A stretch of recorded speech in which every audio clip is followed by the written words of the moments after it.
And once again, I'd like to welcome everybody back to the Buffalo History Channel for another episode in our Soul of Buffalo TV series.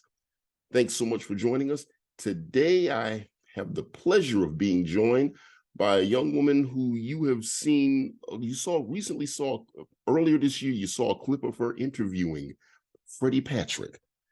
And you also remember her back, some of you will remember her back in the day. She was very prominent in Buffalo's media, and she was one of the many Black reporters on television back in the day in the city of Buffalo. And happy to have her on this platform tonight. I have the one and only Octavia Hudson on the phone. Octavia, how you doing? I'm doing good, Doug. How you doing? Good, good. Welcome to the Buffalo History Channel. I'd like to start from the very beginning. What got you started in the media? Well, I had been interested in media for a very long time. In fact, my undergraduate degree was in visual and environmental studies, and I can remember an essay that I wrote in seventh grade talking about how when one television program is popular, then there's a copycat popularity. And I used to go to the movies all by myself. I mean, media is just something that's always been a part of my interest. Okay. So, which which part interested you the most? Where was it? Did you start out in television, or did you do anything in radio? We knew you were on TV, but did you start out in radio at all? I never did anything in radio except what I'm doing with you, being interviewed by other folks. Okay. But actually, it's not so much what particular technology interests me is what you can use media to do. I've always understood that media is a very, very powerful force in our society. And the question is whether you're going to try to use it to do some good or you're just going to do media as usual. And not only just to do some good, the good doesn't have to just be some big social mission. It can be making you feel good. I mean, Right. media is a very powerful tool, and it's a question of what do you do with that media technology and craft? And I've always been interested in that question. Okay. Now we've had some video featured on the Buffalo History Channel with you on a show called AfroCentral, which would later become City Scene. Talk to us about how you first got involved in that and what that experience was like. Well, to tell the truth, I'm trying to remember exactly how I got involved in City Scene. I can't remember whether or not it was an idea that somebody pitched to me. Like, as you said, it was already on. And then I was hosting it. But I was very interested in Buffalo history, the kind of thing that you're doing now. Mm-hmm. And I didn't just do Freddie Patrick. I can remember doing a piece that still resonates with me at the Colored Musicians Club. And I interviewed some of the old timers who had started the club and who had been very much involved. And when you talk about history, and now I'm part of old history, right? They talked about how during integration they had integrated with the white musicians club that was in the red, and they were in the black. And it was the first time that I had thought about, in economic terms, the implications of some of the integration and how that affected Black communities and culture. And so, with that and other people that I interviewed in City Scene, it was a good experience for me. I mean, I had done some television before. Part of my film thesis was doing shorts for excuse me, Mm-hmm. the uh, news shorts for some of the affiliates in Buffalo. So wasn't the first time that I dealt with television, but it gave me insights, and it was because of City Scene that I got the job as a news reporter. Yes. The station asked me to become a reporter after they liked what they saw in City Scene.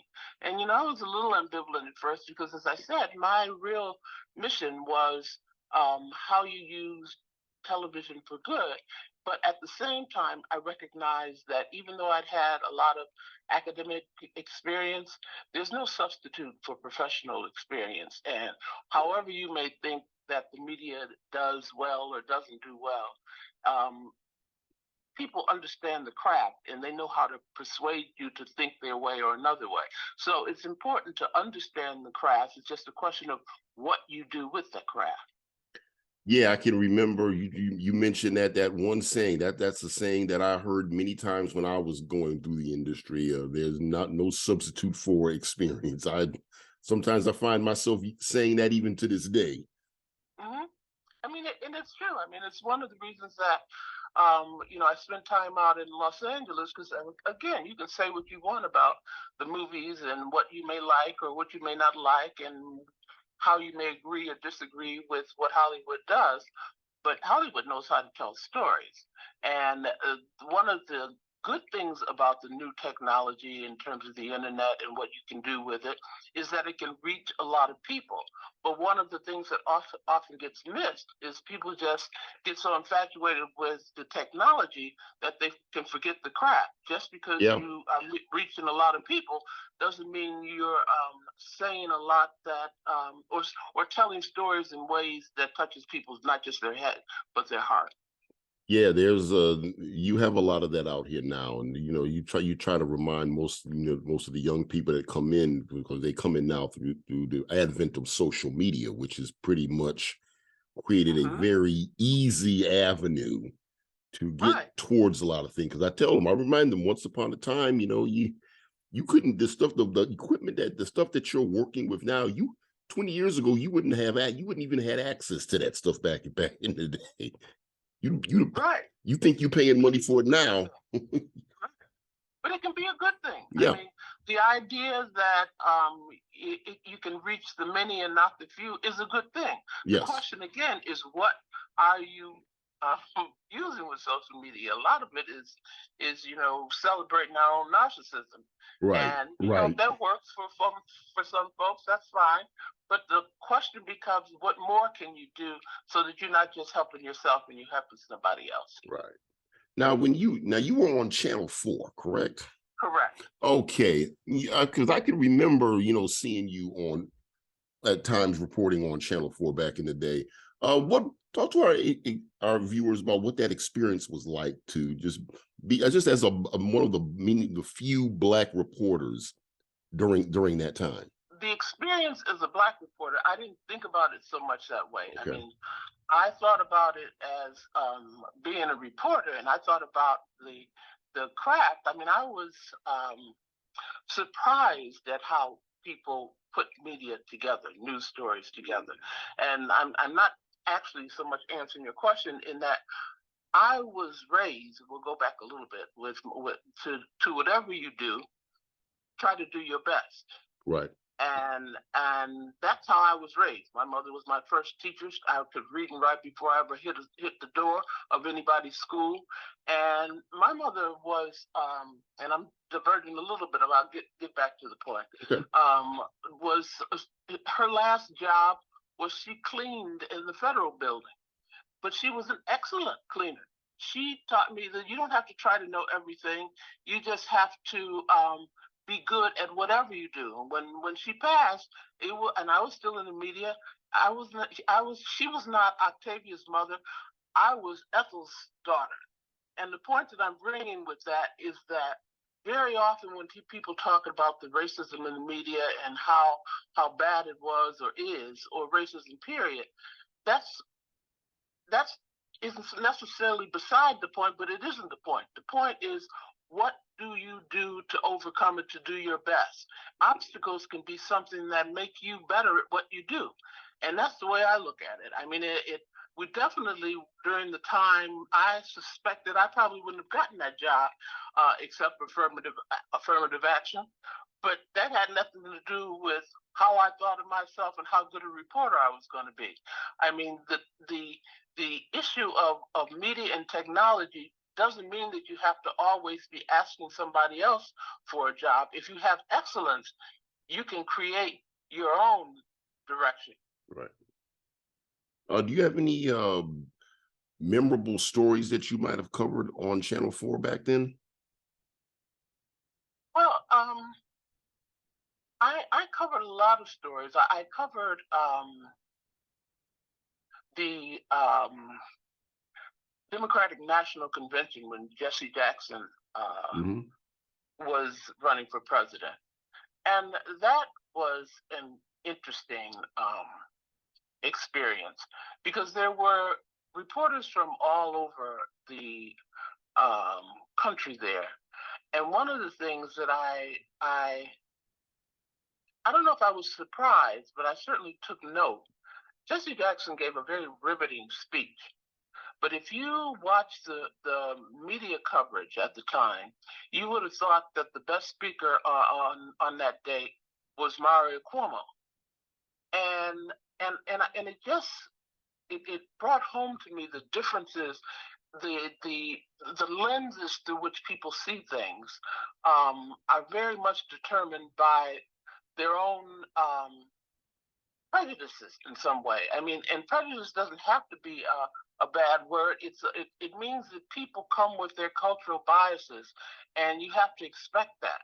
And if you're not doing developing your own stories for your own purposes, you shouldn't be surprised when people slant things in their own ways for their purposes. And the other story that I remember, because it was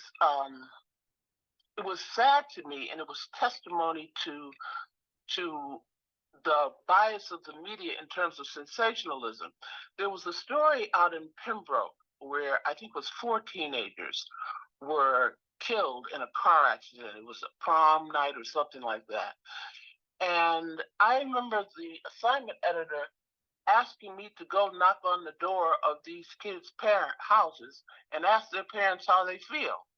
And I remember I just refused to do that. That to me was just beyond the pale. I mean, and so that's was the education that I got from being in the news media, is that there's a way that people use media technology that you can get so wrapped up in the culture of what you're doing that you don't step back and realize your own biases and how you do things. I mean, the bias there was sensationalism, and so that's what sells.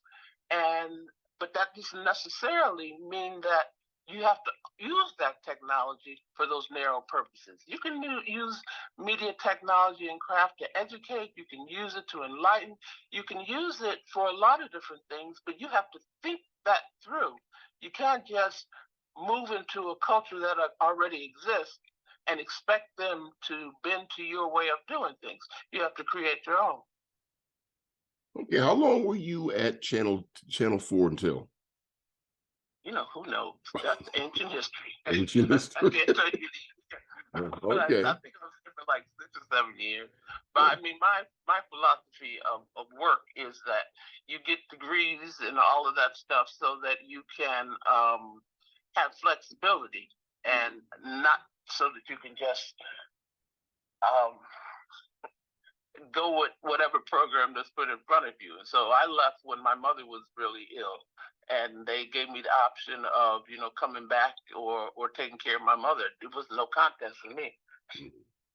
Okay, so after did you continue in media? I did.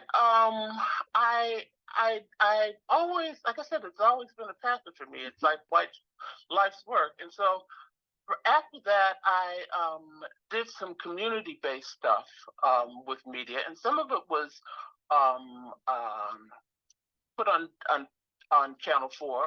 It was programmed on Channel 4, and then I left Buffalo actually around the time that my mother passed, and then I went to I did some work for the feds doing media all over the country in terms of training people to use media for their purposes and not being misused for it. And then I went out to California and wrote screenplays. And the reason I did that, it's a theme in what I'm saying to you. I think it's so important to learn the crafts Right. And so I wrote a number of screenplays, all of which culminated in something that I call We Are Media. It's my big vision of how you use media to do some good and not just to make some money. So, and I'm still at that. But again, it's also part of my vision that you don't, I never believed that you should get so wrapped up in a career or the idea of making money that you neglect family. And so, if it's a family issue versus me just chasing the dollar or pretending to help others and not helping your own, I I I do what I feel is best. But I still work on it because I think it's really important to be able to help to use that media technology and craft, not for just to make some money, because nobody's against making some money, but use it to also do some good. And that means you have to rethink how you apply technology and craft. Okay. So we're going to be wrapping up soon. So We All Media is there a website for We All Media for anyone that wants more information on that?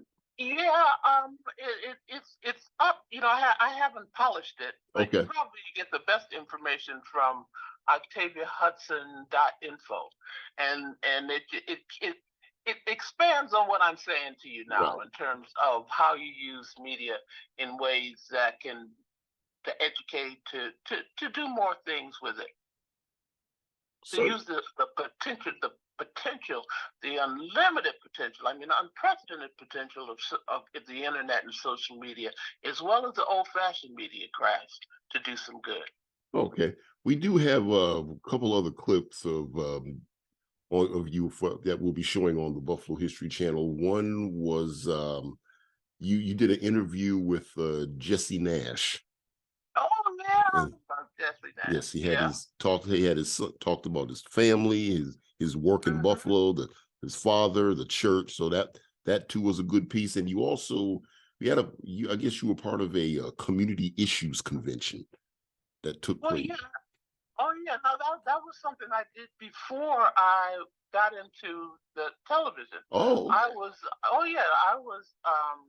the local chief of staff for the deputy speaker Arthur Eve, and I produced those issues conventions, and they were, again, as I said, using it for community development, not just to make some money, but the issues conventions were 1 hour things that I would do on a Saturday. You would have 15 minutes of talking about the problem, and then 45 minutes of looking for solutions. And we didn't go over an hour. I mean, it was because, you know, in politics, people like to talk. Yeah. Well, is there anything else that you'd like to say to our Buffalo audience? No, except that, you know, Buffalo always I have traveled many parts of the country, but you know, Buffalo is a good place. I miss the water. I miss the community. I miss the sense of community, because I'll just say that. I'll leave that. Okay. Leave it there. Well, you are missed as well, and it is Octavia Hudson. It was a pleasure to have had you on the Buffalo History Channel for our Soul of Buffalo TV series. Well, my pleasure to be there. Thanks for asking me, Doug. Absolutely, absolutely.